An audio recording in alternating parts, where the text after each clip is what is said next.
India ಬೇರೆಯವರನ್ನು ಮುಖ್ಯ ಅಲ್ಲ. ಈಗ ನಾನು ಯಾವ ಜಾಗದಲ್ಲಿದ್ದೀನಿ, ಮಾನವ ಧರ್ಮಕ್ಕೆ ಜಯವಾಗಲಿ, ಧರ್ಮದಿಂದಲೇ ವಿಶ್ವಕ್ಕೆ ಶಾಂತಿ ಅಂತೇಳಿ ಈ ರಂಭಾಪುರದ ಶ್ರೀಗಳು ವಿ ಗಂಗಾಧರವರು ಸಂದೇಶ ಕೊಟ್ಟಿದ್ದಾರೆ. ಎಲ್ಲೇ ಆಗಲಿ ಮಾನವರಿಗೆ ಇಂಥ ಆಗಬಾರ್ದು. ಪುಟ್ಟಾಣಿ ಮಕ್ಕಳು, ಸ್ಕೂಲ್ ಮಕ್ಕಳು 70 ಜನ ಒಂದೇ ಬಾಂಬ್ಗೆ ಸತ್ತಿದ್ದಾರೆ ದಾಳಿಲಿ. ಒಬ್ಬರ ಮಂತ್ರಿಗೆ ಕೂಡ ನೇರವಾಗಿ ಅವರ ಜಾಗದಲ್ಲಿ ಅವರು ಅವ್ರ ಕುಟುಂಬಕ್ಕೆ ಇವತ್ತು ಸತ್ತಿದ್ದಾರೆ. ಲಕ್ಷಾಂತರ ಮಂದಿ ಗಾಬರಿಲಿ ಇವತ್ತು ನರಳ್ತಾ ಇದ್ದಾರೆ. ಪಕ್ಕದ ದೇಶದಲ್ಲಿ, ಅರಬ್ ದೇಶಗಳಲ್ಲಿ ಕೂಡ ಎಲ್ಲರೂ ಕೂಡ ಯಾರು ಕೂಡ ಹೊರಗಡೆ ದೇಶಕ್ಕೆ ಇಲ್ಲಿಂದ ಪ್ರಯಾಣ ಮಾಡ್ತಿದ್ದರು. ಎಲ್ಲ ಕೂಡ 2 ಭಾಗ ನಮ್ಮ ಭಾರತದಿಂದ, ಒಂದು ಸಿಂಗಪೂರಿಂದ ಟ್ರಾನ್ಸಿಟ್ಟು, ಇನ್ನೊಂದು ಈ ಭಾಗದಲ್ಲಿ ದುಬೈಯಿಂದ ಟ್ರಾನ್ಸಿಟ್ಟು. ಸೊ ಅರ್ಧ ಪ್ರಪಂಚಕ್ಕೇ ಯಾರು ಕೂಡ ಪ್ರಯಾಣ ಮಾಡೋಕ್ಕೆ ಆಗ್ತಾಯಿಲ್ಲ. ನಿನ್ನೆ ರಾತ್ರಿ ನನಗೆ ವಿಚಾರ ತಿಳಿಸೋದು 2-3 ದಿನದಿಂದ ಒಂದು ಗೈಡ್ಲೈನ್ಸ್ ಕೊಟ್ಟಿದ್ದು, ಹುಷಾರು, ಯಾರು ಪ್ರಯಾಣ ಮಾಡಬೇಡಿ ಅಂತ ಕೊಟ್ಟಿದ್ದು.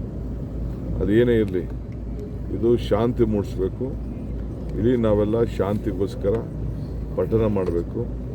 ನಾವು ಶಾಂತಿಯಿಂದಲೇ ನಮ್ಮ ಜನರನ್ನ ಉಳಿಸ್ಕೊಳ್ಬೇಕು. ಯಾರ ಆಸ್ತಿ ಪಾಸ್ತಿಗೂ ನೋವಾಗಬಾರ್ದು. ಇದು ನಮ್ಮ ಮೂಲ ಉದ್ದೇಶ, ನಮ್ಮ ಭಾರತ. ಅದಕ್ಕೆ ನಾವು ಕೇಂದ್ರ ಸರ್ಕಾರಕ್ಕೂ ಒತ್ತಾಯ ಮಾಡ್ತಾ ಇದ್ದೀವಿ. ಕನ್ನಡಿಗರೆಲ್ಲ ಎಲ್ಲರಿಗೂ ಅಷ್ಟೇ, ನಮ್ಮ ದೇಶದ ಎಲ್ಲ ಪ್ರಜೆಗಳಿಗೆ ಇವತ್ತು ಏನಾದರೂ ಸೌದಿ ಅರೇಬಿಯಾ ಬದುಕ್ತಾ ಇದೆ ಅಂತಂದರೆ, ನಮ್ಮ ತಂಡ ನಮ್ಮ ದೇಶಗಳಿಂದ, ನಮ್ಮ ಭಾರತ ದೇಶದಿಂದ, ದಕ್ಷಿಣ ಭಾರತದಿಂದ ಎಲ್ಲರೂ ಹೋಗಿ ಅಲ್ಲಿ ವೃತ್ತಿ ಮಾಡಿಕೊಂಡು ಕೆಲಸ ಮಾಡಿ, ಒಂದೊಂದು ಕುಟುಂಬದಲ್ಲಿ, ಈಗ ಕೇರಳಲ್ಲಿ ಮತ್ತು ನಮ್ಮ ಮಂಗಳೂರು ಕಡೆ ಎಲ್ಲ ಒಂದೊಂದು ಕುಟುಂಬಕ್ಕೆ ಒಬ್ಬರಾರು ಇರ್ತಾರೆ. ಅಲ್ಲೋಗಿ ಕೆಲಸ ಮಾಡಿ ಇವತ್ತು ಆ ದೇಶ ಬೆಳ್ಕೊಂಡು ಬಂದಿದೆ. ಸೊ ಅವರು ಬದುಕ್ತಾ ಇದ್ದಾರೆ, ಆ ದೇಶಕ್ಕೂ ಬೆಳೆಸ್ತಾ ಇದ್ದಾರೆ. ಹಂಗೆ ಇವತ್ತು ನಾವು ಪರಸ್ಪರ ಆ ದೇಶಕ್ಕೆ ಏನೋ ರಕ್ಷಣೆ ಕೊಡ್ತಾ ಇದ್ದೀವಿ. ಪ್ರತಿ ಗಂಟೆನೂ ಕೂಡ ಸಂದೇಶಗಳನ್ನು ಫೋನಲ್ಲಿ ಕಳಿಸ್ತಾ ಇದ್ದಾರೆ ಅಂತೇಳಿ ತಿಳಿಸಿದ್ರು. ನಾನು ಅನೇಕರಿಗೆಲ್ಲ ಫೋನಲ್ಲಿ ಟ್ರೈ ಮಾಡ್ತಾ ಇದ್ದೀನಿ. ನಮ್ಮ ಸರ್ಕಾರ ಈಗಾಗಲೇ ಮಾರ್ಗದರ್ಶನ ಕೂಡ ಕೊಟ್ಟಿದೆ. ಸೊ ನಾವೆಲ್ಲ ಕೂಡ ಇವತ್ತು ಶಾಂತಿ ಕಾಪಾಡಲಿಕ್ಕೆ ಗಾಬರಿ ಆಗಬೇಡಿ ಅಂತೇಳಿ ನಾವೆಲ್ಲ ಮನವಿ ಮಾಡೋಣ.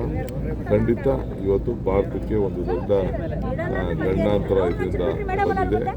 ಸೊ ನಾವೆಲ್ಲ ಸೇರಿ ಒಟ್ಟಾಗಿ ಇವತ್ತು ಕೇಂದ್ರ ಸರ್ಕಾರದ ಮತ್ತು ಬೇರೆ ಬೇರೆ ಒಂದು ಸಂದೇಶ ಹೊರಗಡೆ ದೇಶಗಳಿಗೂ, ಅಮೇರಿಕಕ್ಕೂ ಹೋಗಬೇಕಾಗಿದೆ. ಅಮೇರಿಕ ಈ ಯುದ್ಧವನ್ನು ನಿಲ್ಲಿಸಬೇಕಾಗಿದೆ. ಏನಾದರೂ ಶಾಂತಿಯಲ್ಲಿ ಮಾತುಕತೆ ಮಾಡಬೇಕು ಅಂತೇಳಿ ನಾವು ಪ್ರಾರ್ಥನೆ. ಸರ್, ನಿಮ್ಮ ಪರಿಶ್ರಮಕ್ಕೆ ಫಲ ಸಿಗುತ್ತೆ ಸರ್. ಇವತ್ತು ಯಾವುದು ನಿಮ್ಮ ಪರಿಶ್ರಮ, ನೀವು ಮುಂದಿನ ಮುಖ್ಯಮಂತ್ರಿ DK ಶಿವಕುಮಾರ್ ಎಂಬ ಘೋಷಣೆ ಕೂಡ ಕೇಳಿಬಂದಿದೆ. ಅಂತ ಹೇಳ್ತಾ ಇದ್ದೀವಿ. ನಾನು ಬಂದಿದ್ದೀರಲ್ಲ, ಇಂಡಿಯಾ ಬೇರೆಯವರನ್ನು ಮುಖ್ಯ ಅಲ್ಲ. ಈಗ ನಾನು ಯಾವ ಜಾಗದಲ್ಲಿದ್ದೀನಿ,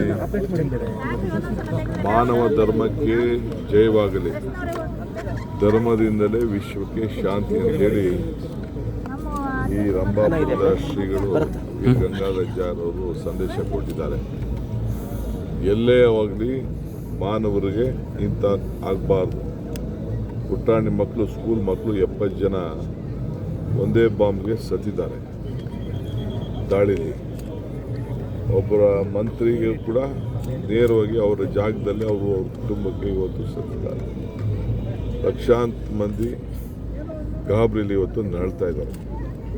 ಪಕ್ಕದ ದೇಶದಲ್ಲಿ, ಅರಬ್ ದೇಶಗಳಲ್ಲಿ ಕೂಡ ಎಲ್ಲರೂ ಕೂಡ ಯಾರು ಕೂಡ ಹೊರಗಡೆ ದೇಶಕ್ಕೆ ಇಲ್ಲಿಂದ ಪ್ರಯಾಣ ಮಾಡ್ತಿದ್ದರು. ಎಲ್ಲ ಕೂಡ 2 ಭಾಗ ನಮ್ಮ ಭಾರತದಿಂದ, ಒಂದು ಸಿಂಗಪೂರಿಂದ ಟ್ರಾನ್ಸಿಟ್ಟು, ಇನ್ನೊಂದು ಈ ಭಾಗದಲ್ಲಿ ದುಬೈಯಿಂದ ಟ್ರಾನ್ಸಿಟ್ಟು.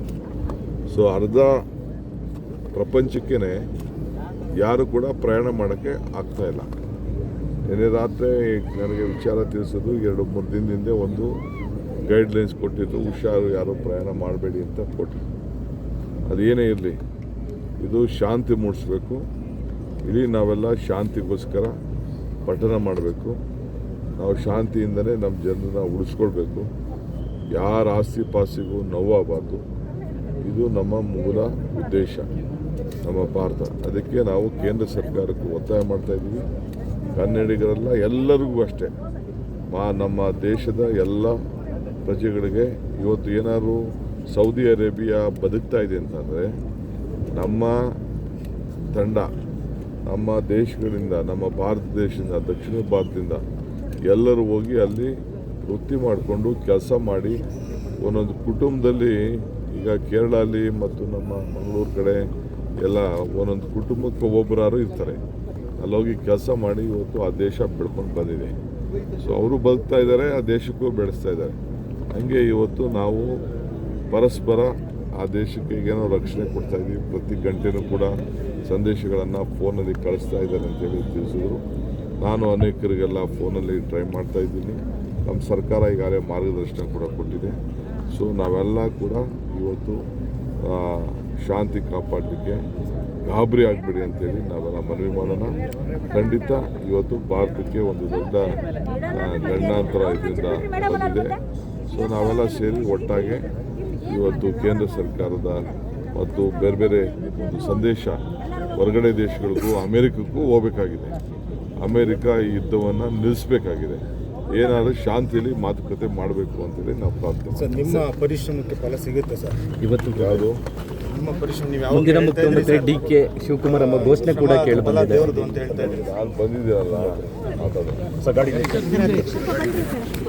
ಹೆಚ್ಚಿನ ವಿಡಿಯೋಗಳಿಗೆ ಪ್ರತಿಧ್ವನಿ ಯೂಟ್ಯೂಬ್ ಚಾನೆಲ್ ಸಬ್ಸ್ಕ್ರೈಬ್ ಮಾಡಿ, ಬೆಲ್ ಐಕಾನ್ ಕ್ಲಿಕ್ ಮಾಡಿ.